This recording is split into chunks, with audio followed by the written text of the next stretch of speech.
인사합시다. 할렐루야. 따라하세요. 하나님, 오늘도 큰 은혜 주세요. 옆 사람 축복해 주세요. 성령의 능력으로 세상도 마귀도 죄악도 자아도 이깁시다.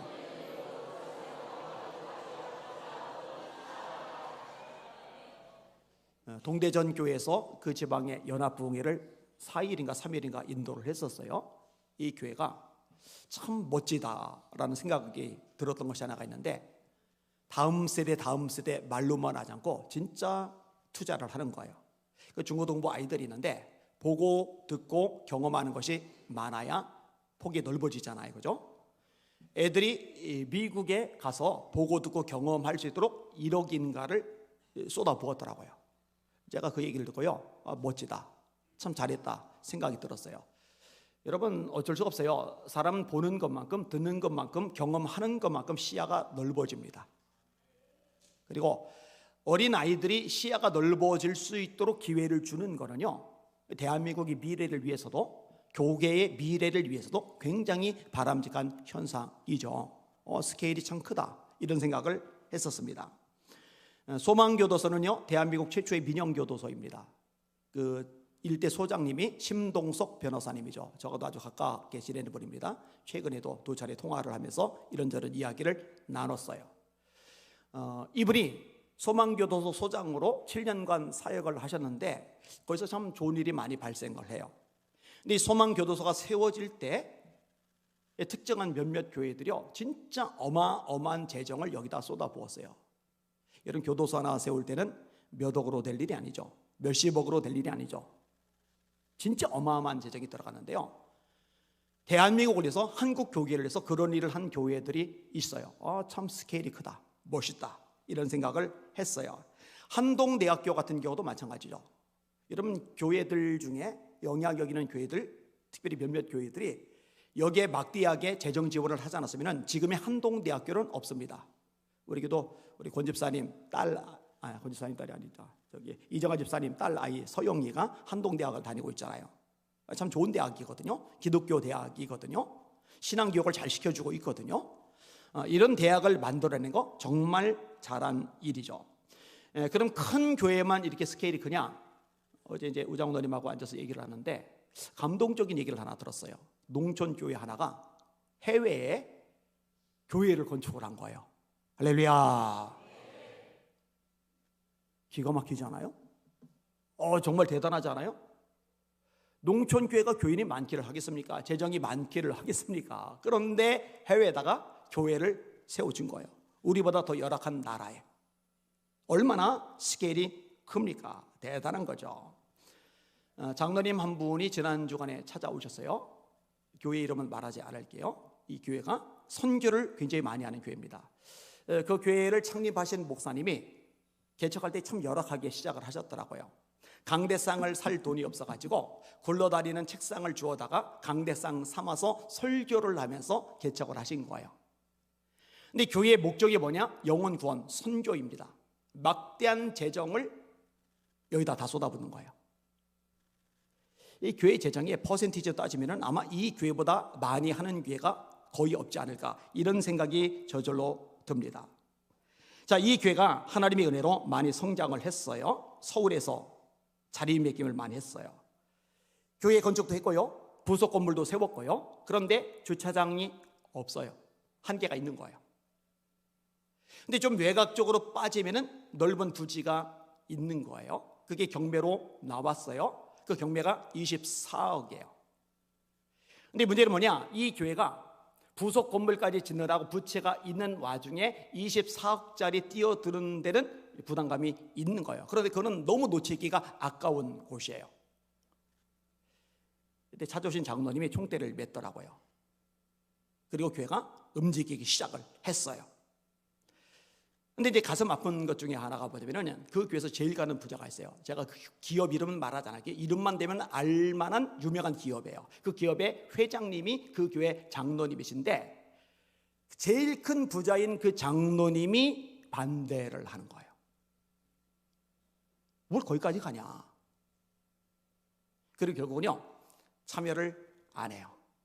교회가 이동할 때도 따라가지도 않아요.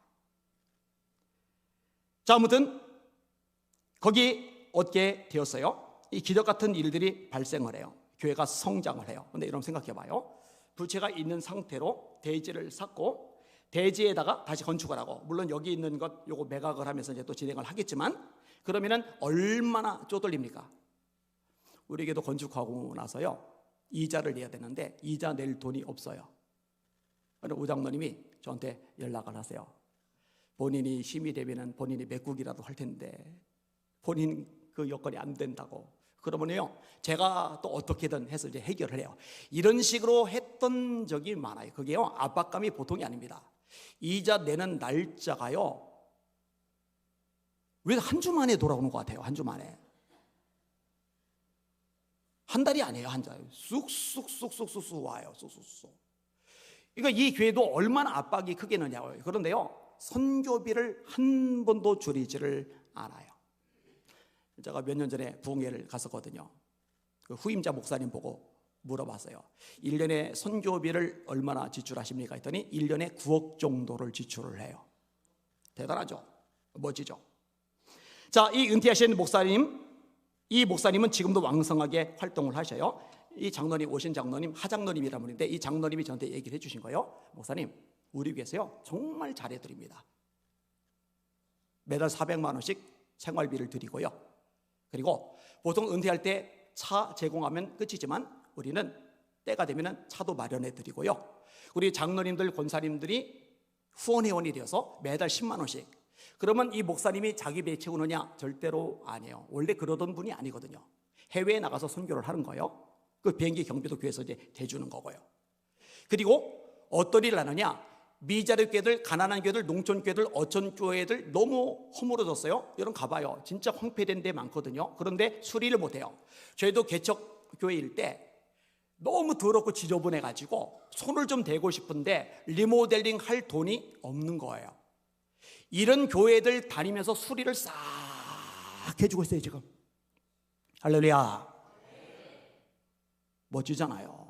얼마나 스케일이 큽니까? 자기 교회밖에 모르는 이기적인 성도들이 아니라 더 어렵고 힘든 교회들, 또 해외 수많은 영혼들 여기에 관심을 갖고 쏟아붓고 있는 거예요. 이 스케일이 큰 거죠. 여러분 참 다행이라 생각한 게, 이런 얘기를 끄집어낼 때 제가 지금 한 60, 한 5쯤 되었으면은 안 목사님 좀 포석 깔고 설교하네.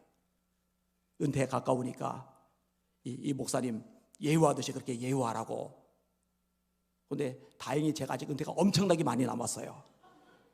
그리고 그 무렵이 되면은 오늘 들은 설교 대부분 다 까먹을지 몰라요. 이렇게 오해 살 일이 없는 거죠. 스케일이 참 크다 생각을 했어요. 저는 우리 교회에 대해서도 자부심이 있어요. 어제도 집에 가면서 아내 보고, 우리 게 진짜 좋잖아. 우리 게 너무 좋잖아. 진짜 좋아요. 진짜 너무 좋아요. 우리 성도들 해외 선교 나갈 때마다 30%씩 후원해 주잖아요. 여러분 이런 교회 얼마나 있는지 찾아보셔야 한번. 자부심을 가지셔도 돼요. 그 스케일 큰 겁니다.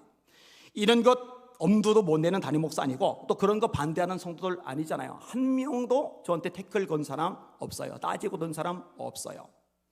코로나 기간에도 우리 지방의 어려운 교회들 7천만 원 나눠줬잖아요. 아프리카 대지사라고 1억 후원했잖아요. 비가 새는 교회 우리 교회가 수리해 줬잖아요. 기아 대책 통해서 이 지역사회에 흘려보냈잖아요. 링컨 국제학교 시작했잖아요. 라오스 단기 선교 보냈잖아요. 조지아 단기 선교 보냈잖아요. 여러분 우리 보목사님이 개척을 했어요. 우리 교회 1년 있었습니다. 근데 우리 교회에서 보증금 다 대줬죠. 2년 월세 다 대줬죠. 지방의 목사님들이 깜짝 놀랍니다. 5년, 6년, 7년 헌신하고 봉사한 목사님들 수고했으니 우리가 내몰라라 할 수 없다 해서 후원해주고 이렇게 세워주는 건 있지만, 딱 1년 있었던 부교육자 이렇게 해주는 경우가 지방에 한 건도 없었거든요. 여러분 자부심을 가지셔도 됩니다. 감사한 거예요.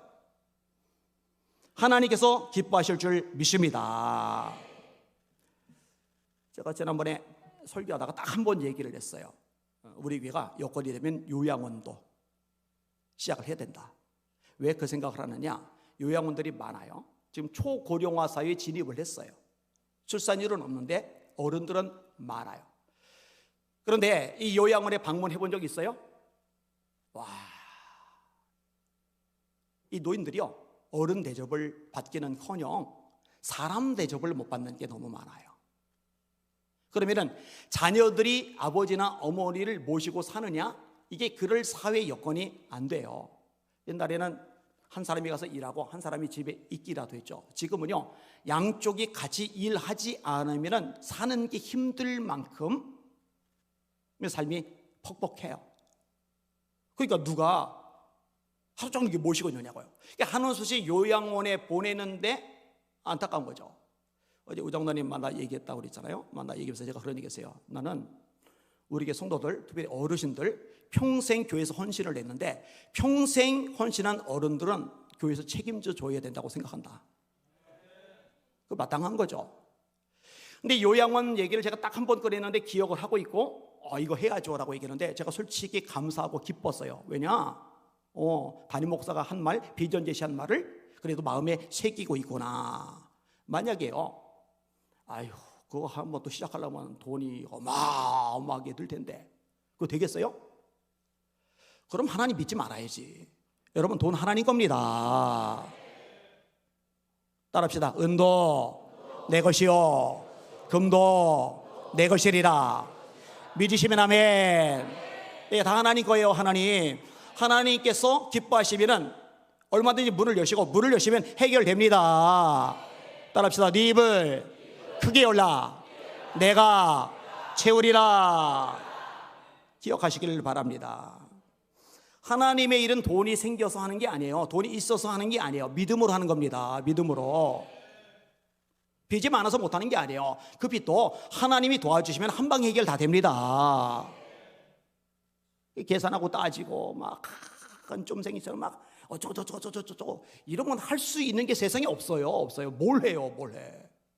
스케일이 커야 됩니다. 안 좋은 말이죠.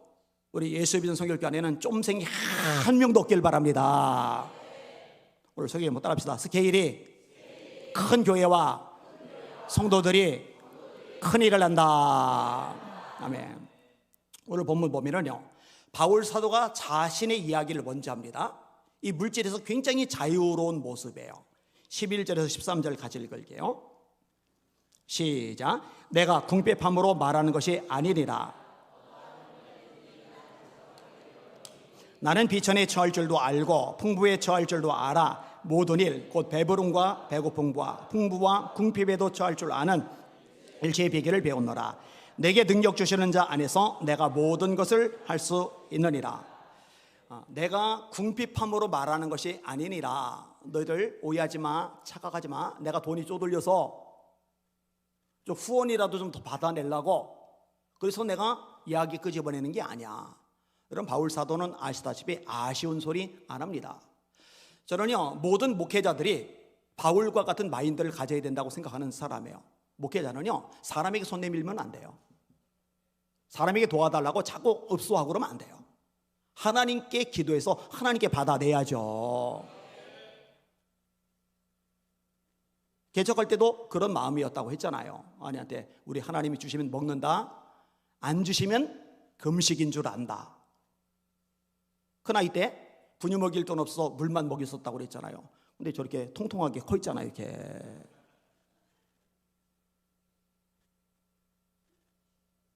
우리 집안에 목사님이 37명 있다고 그랬잖아요. 대형교회 목사님이 되니까요, 합동교단 총회장 지낸 분, 제일 큰 교단이 합동교단이잖아요. 그 교단 총회장 지낼 정도면 교회가 얼마나 사이즈가 크겠어요. 단돈 5만 원, 10만 원도 제가 받아본 적이 없어요. 쌀떡 떨어져도 아버지한테 쌀 보내주세요, 한 포대 보내주세요, 한마디도 꺼낸 적이 없어요. 주시면 먹고 안 주시면 금식한다. 이게 마땅하다고 생각을 합니다. 한 어려운 교회가 있는데 제가 이제 2차례 부흥회를 가요. 당연히 강사비 안 받죠. 오히려 헌금을 해주죠. 근데 죄송해요. 근데 너무 여기저기다가 도와주세요, 돈 좀 보내주세요, 후원해주세요, 이걸 너무 많이 해요. 그러니까 제 마음에요, 죄송해요, 정리미가 떨어지는 거예요. 이게 그거 별로 바람직하지 않습니다. 정 그러면은 사모님이 일이라도 하면 되잖아요. 그죠?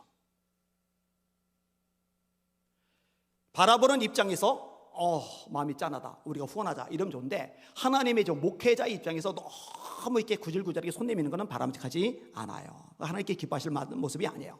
리즈 하월즈, 허드슨 테일러, 조시 물러 이런 분들도 마찬가지잖아요. 절박한 중에서 기도만 해서 받아내잖아요. 브리스톨에서 2,000명이 넘는 고아를 먹이는데 고아원 운영 원칙이 뭐냐? 기업체에 손 내밀지 않는다, 사람들에게 손 내밀지 않는다, 하나님께서 주시는 걸 믿고 하나님만 바라보고 간다, 이렇게 하는 거죠. 우리 교회가 건축하다 말고 여차하면 날아갈 상황이었죠. 그때요, 단 한 교회에도 제가 후원해 주세요 요청해 본 적이 없어요. 교회 도움 안 받았습니다. 교단의 어떤 교회도 도와달라고 요청하지 않았다니까요. 대신 미친 듯이 기도했어요. 대신 금식 기도했어요. 그러니까는 11kg가 빠지더라고요, 몸무게가. 근데 참 희한해요. 빠지는 거는 1년 만에 빠지는데 찌는 거는 2주면 다쳐버려요, 이게. 아쉬워서 한 말이 아니다, 이 바울사도가 말하는 거예요. 이 바울이 어떤 자세가 되느냐? 어떤 형편이든지 나는 자족하기를 배웠노니, 나는 비천에 처할 줄 알고 풍부에 처할 줄도 알아. 모든 일에 배부르며 배고픔과 풍부와 궁핍에도 처할 줄 아는 일체의 비결을 배웠노라. 요점만 말하면 이겁니다. 넉넉해요, 풍부해요, 배불러요. 그러면은 누리면서 감사하는 거예요. 그 다음에 모자라요, 쪼들려요, 배고파요, 궁핍해요. 그러면은 자족하면서 감사하는 거예요. 자, 따라합시다. 있을 때는 누리면서 감사하자. 따라하세요. 없을 때는 자족하면서 감사하자. 이렇게 하실 분들만 아멘. 이 바울의 삶의 특징입니다. 그러니까 원망할 일이 없어요. 짜증낼 일이 없어요. 불평할 일이 없어요. 뭘 그래요? 매일매일이 감사할 뿐인 거죠. 제 아내한테 물어보세요. 우리 쪼들릴 때 제가 경제적인 문제 가지고 툴툴거리고 원망하고 짜증낸 적이 있었는지. 사립이 한 푼도 없을 때, 그러다 40만 원 책정되었을 때, 최장로님, 최수철 장로님 오시면서 70만 원으로 대폭 늘어났을 때 기뻐했죠, 되게. 그리고 지금에 이르기까지도 원망하고 불평할 때는 목기 그만두고 세상 일 하는 게 낫죠. 배워야 돼요. 자족하는 거 배워야 돼요. 다시 말해, 원래 내게 있는 게 아니라 배워서 내 것으로 습득을 하는 거예요. 다시 말합니다. 인간의 본성은요, 원래 자족을 못해요. 배워서 내 것으로 만들 때, 습득할 때 내 것이 되는 거예요. 자족할 수 있기를 주님의 이름으로 축원합니다. 요 얘기는 종종 하는데요, 없을 때 자족할 줄 모르는 사람은요, 있을 때 교만해지고 타락합니다. 망가집니다. 없을 때 자족할 줄 아는 사람이 풍성하게 주셨을 때 겸손하고 주님을 위해서 흘려보내며 하나님 앞에 바로 서 있을 수가 있어요. 이게 없을 때 맨날 원망하고 불평하는 사람은요, 하나님께서 물질의 복을 주시면 안 돼요. 왜냐하면 그 사람은 반드시 타락합니다. 이 영적인 원리예요. 없을 때 자족하는 거 여러분들 배우시길 바랍니다. 근데 없을 때 자족하는 거 배워야 되는데 이게 자기 힘으로 되는 게 아니에요. 아까 얘기했잖아요. 인간 본성상 이게 안 된다고. 그럼 어떻게 하느냐? 그게 13절인데 내게 능력 주시는 자 안에서 내가 모든 것을 할 수 있느니라. 따라합시다. 내게 능력 주시는 자 안에서 내가 모든 것을 할 수 있느니라. 그 능력 받으시길 바랍니다. 그 능력 무장하시길 주의 이름으로 축원합니다. 본인 이야기를 끄집어낸 다음에 이 빌립보 교회 얘기를 하는 거예요. 자, 바울은 자족해요. 그래서 아쉬운 소리를 안 해요. 그런데 교회 입장에서는 주의 종이 고군분투하는데 선교비 후원해야죠. 마땅히 보탬이 되어야죠. 요 일을 잘했던 교회가 빌립보 교회이거든요. 자, 14절을 보세요. 시작. 그러나 너희가 내 괴로움에 함께 참여하였으니 잘하였도다. 아멘. 그럼 바로 바울이 괴로움을 많이 겪었죠. 이고니온에서 사람들이 죽이려고 드니까 도망을 가요. 루스드라에서 안진뱅이가 일어납니다. 제우스 신의 제사장과 헤르메스 신의 제사장이 바울과 바나바에게 제사 드린다고 속 끌고 와요. 이래 바울이 바나바가 자기 옷을 찢고 예수님을 전합니다. 근데 이고니온에 있던 유대인들이 달려와서 돌로 바울을 친 거예요. 그래 죽은 줄 알고 질질 끌어다 성 밖에 버린 거예요. 근데 살았어요. 얼마나 고난이 심해요. 이게 사도행전 14장 내용. 16장에 넘어가서 점치는 귀신 들린 여종에게서 귀신을 쫓아냈더니 그 여종 때문에 돈을 많이 버는 주인들이 관원들에게 고소를 한 거예요. 이 관원들이 지역 유지들 말만 듣고 외지 사람 바울에게 변명할 기회를 안 줘요. 신라에게 변명할 기회를 안 줘요. 그냥 묶어놓고 두들겨 팬 거예요. 감옥에 쳐넣은 거예요. 감옥에서도 자유롭지 못하도록 손목에 발목에 착고를 채워버린 거예요. 바울을 죽이기 전에는 먹지도 않고 마시지 않을 거야. 이를 바득바득 알며 바울 죽이려고 작정한 사람이 40명이나 돼요. 진짜 괴로움을 많이 겪었어요. 아니 그러면 바울이 빌립보 교회 성도들 보고 너희들은 나의 괴로움에 함께했어. 그럼 빌립보 교인들도 돌에 맞았나? 빌립보 교회 성도들도 매 맞고 감옥에 처박혔나? 빌립보 교회 교인들도 죽이려는 사람들이 주변에 있나? 그래서 나의 괴로움에 동참했다고 말하나? 아니에요. 왜 그 말 하느냐? 바울의 선교 사역에 재정적인 후원을 했거든요. 이것을 언급하면서 너희가 나의 괴로움에 함께했다, 참 잘했다, 이렇게 이야기를 끄집어내는 겁니다. 그 구체적인 언급이 15절과 16절입니다. 같이 읽습니다. 시작. 빌립보 사람들아 너희도 알거니와 복음의 시초에 내가 마게도냐를 떠날 뒤에 주고받는 내 일에 참여한 교회가 너희 외에 아무도 없었느니라. 데살로니가에 있을 때도 너희가 한 번뿐 아니라 두 번이나 나의 쓸 것을 보내었도다. 아멘. 바울이 초기 선교를 나갈 때 이때 돕는 교회들이 없어요. 근데 초기부터 도왔던 교회가 빌립보 교회입니다. 그 다음에 이 서신을 쓸 무렵에 최근에도 두 차례나 바울에게 힘이 되라고 선교비를 보냈던 교회가 빌립보 교회입니다. 이때 이 물질을 전달해주는 역할을 맡았던 사람이 에바브로 디도예요.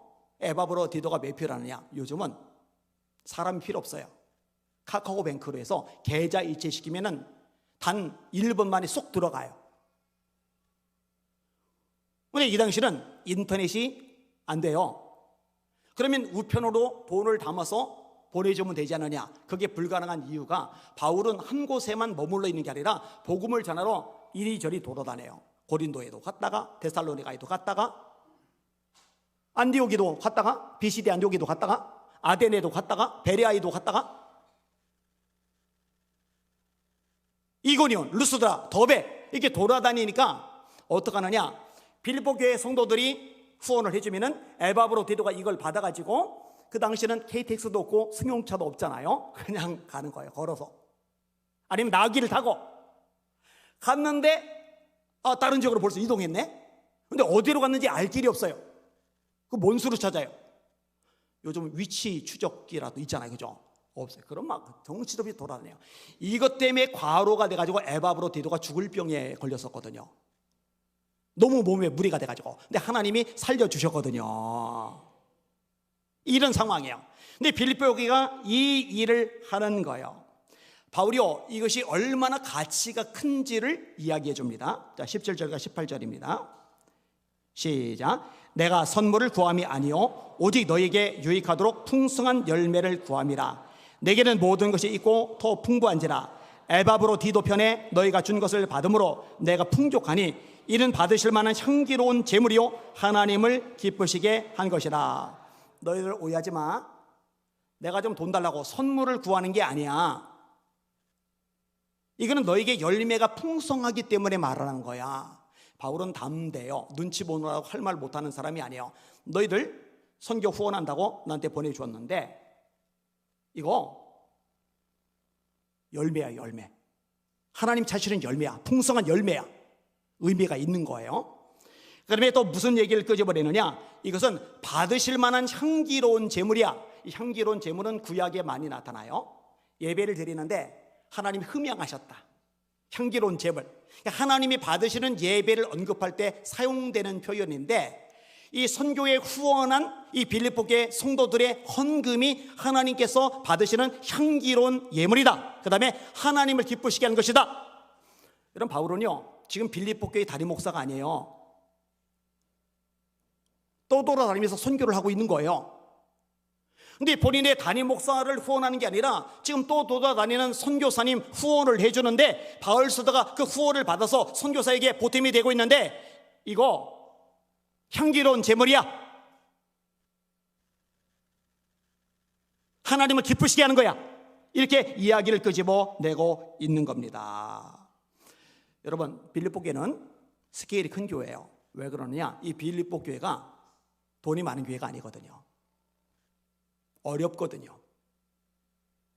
그런데 하나님 나라 확장을 위하여서 바울 사도가 저렇게 헌신적으로 고난 가운데도 복음을 전하러 돌아다니는데 우리 힘을 내자. 그래서 힘을 내서 바울을 후원했던 거거든요. 여러분, 제가 수없이 말해서 이제 우리 교인들에게 인식이 어느 정도 됐어요. 자기 교회밖에 모르는 이기적인 사람들 되지 마십시오. 여러분, 예수 비전 성결교회만 주님의 교회가 아니라 대한민국에 있는 모든 교회가 주님의 교회입니다. 대한민국에 있는 교회들만 주님의 교회가 아니라 열방 가운데 흩어져 있는 모든 교회들이 다 주님의 교회입니다. 이거 염두에 두셔야 돼요. 그러니까 우리 교회가요, 여건이 되는 대로 계속 확대해 나가야 돼요. 단기 선교만 버리는 게 아니라 장기 선교사들도 나가야 되겠죠.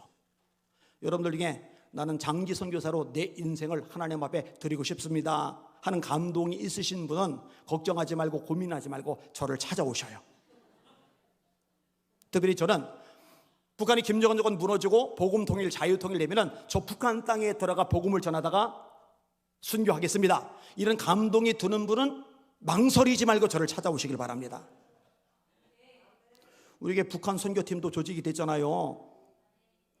북한 선교팀 아예 이름을 할게요. 그럼 북한 선교팀이 그 북한 선교 들어갈 고분을 놓고 매주일마다 하나님 순교할 때 두려워하지 말게 하여 주시옵소서 이렇게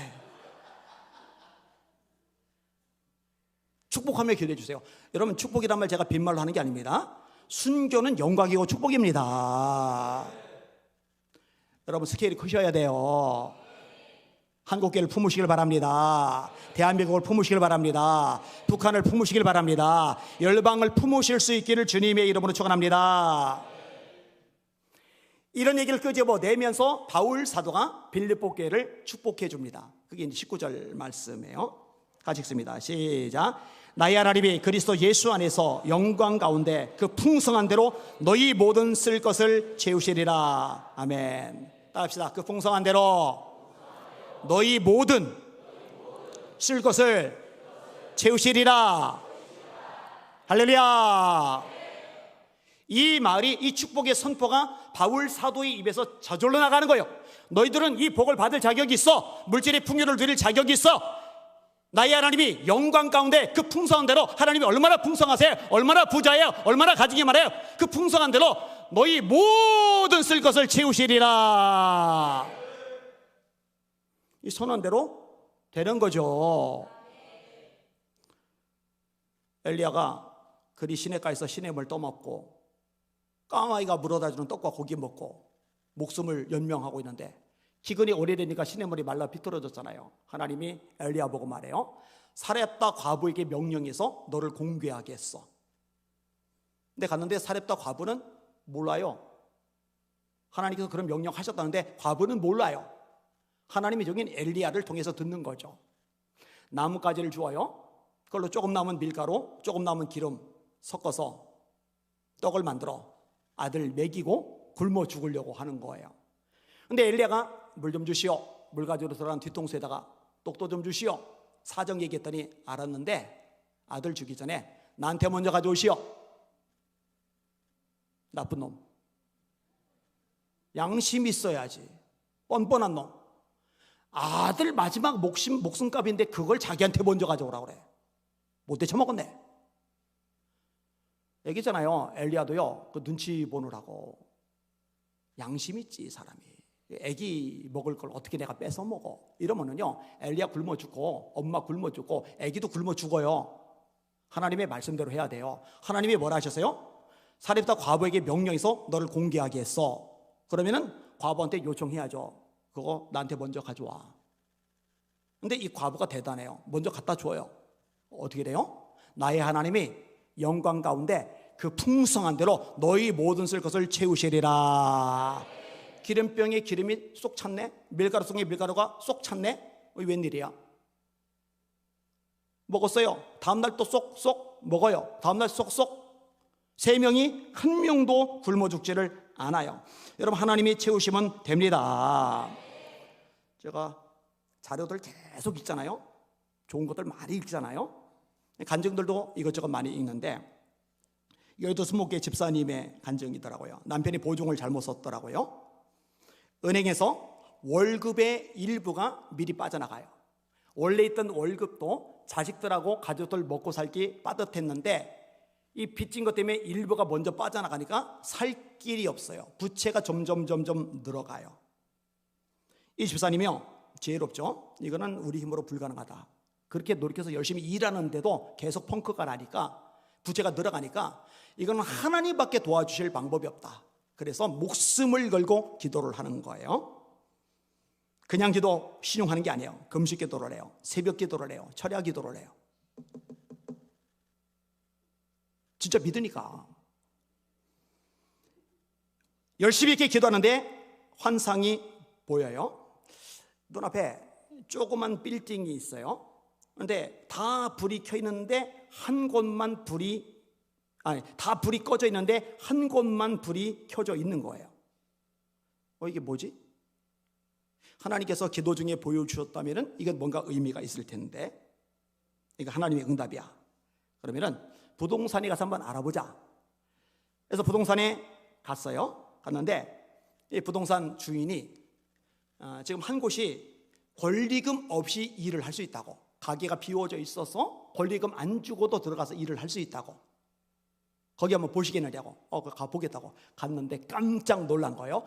환상 속에 봤던 그 조그만 빌딩인 거예요. 근데 환상 속에서는 그 빈 공간, 거기만 이 불빛이 있고 나머지는 꺼져 있었는데, 실제로는 나머지는 다 장사가 되고 있고 그 집만 공실, 주인이 없어서 지금 비어있는 상태인 거예요. 근데 이제 하나님께서 보여준 게 있으니까 계약을 하죠. 장사를 시작을 합니다. 그런데요, 하나님께서 역사하시니까요, 진짜 이 집만 불 켜진 집이 돼버린 거예요. 불황에도 까딱없는 집이 돼버린 거예요. 여러분, 하나님이 주시면 됩니다. 아까 얘기했죠, 쫌새기. 인색하게 굴지 말고, 이기적으로 살지 말고, 이래저래 머리 굴리고 따지고 계산하지 말고, 하나님께서 기뻐하시는 일에 모든 걸 쏟아붓는, 기꺼이 투자하는, 마음껏 흘려보내는 예수 비전 성결교회 되기를 주님의 이름으로 축원합니다. 요양원 뿐이겠어요? 링컨 국제학교 뿐이겠어요? 할 일이 많아요. 우리 이제 강고사님이 부동산 관련돼서 일을 하시는데 어떤 교회 얘기를 하더라고요. 그 교회 좋은 쪽으로 사실 얘기를 하셨어요. 그 교회가 이제 재정이 꽤 남았는데 이걸 이제 부동산에 투자를 해서 이제 몇 배의 이득을 얻은 교회가 있다. 그런데 그 얘기를 듣는데 제 마음속에 부럽다는 생각이 손톱만큼도 안 들고, 뭐 하는 짓이냐? 아니, 그렇게 해서 투자를 했어요. 그래서 몇 배 이득을 얻었어요. 교회가 부자가 됐어요. 그거 하나님이 기뻐하실까? 그 주님의 방법인가? 그 성서적인 원리인가? 여러분 잘 들어요. 진짜 잘 들어요. 우리들에게 중요한 거는요, 세상적으로 뻥튀기 튀겨지는 게 아니라 하나님께서 기뻐하시느냐 기뻐하지 않느냐예요. 그 돈 가지고 저기 농촌교회들 리모델링 해줬다고 그러면 제가 박수를 쳤겠죠. 물론 손이 하나밖에 없어서 무릎 박수밖에 못 치지만,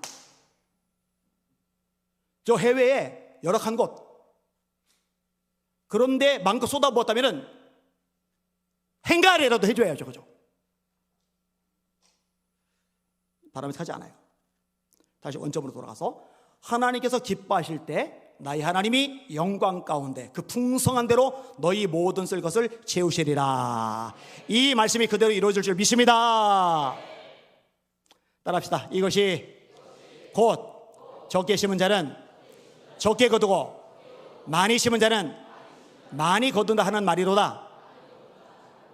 각각 그 마음에 정한 대로 할 것이요, 억지로나 인색함으로 하지 말지니 하나님은 즐겨내는 자를 사랑하시느니라.